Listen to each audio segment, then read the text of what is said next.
Elizabeth II, Queen of the United Kingdom, carries an aura of power even though her role is a ceremonial one. She's the constitutional monarch of 16 sovereign states known as the Commonwealth Realms, and head of the 54-member Commonwealth of Nations. The British Prime Minister consults her opinion weekly, but her main function is to reinforce national unity and identity. Some 70% of the British support their monarchy, by far the longest standing in Europe. The Dutch royal house has also been on solid ground for the past 2 centuries.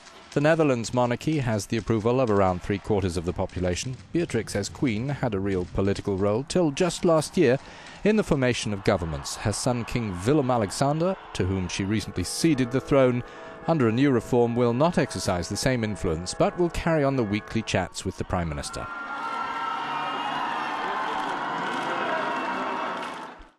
Belgium's monarchy has retained limited powers. The king is entrusted with helping to form governments for Parliament to approve.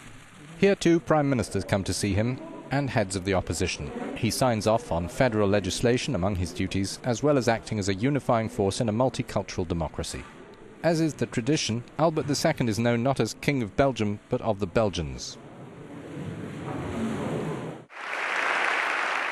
Spain put a king back on the throne at the end of the Franco dictatorship, becoming a parliamentary monarchy. King Juan Carlos I is the symbol of constitutional national continuity in a country made up of many largely autonomous parts. The royals' popularity here has recently fallen to 37%, scandals having hurt their standing. This shows up the main vulnerability of kings and queens today. The tolerance margin for moral slippage is thin. Public opinion can quickly turn against them if they're not seen to be fulfilling their responsibilities, which are essentially to represent the people and proud traditions.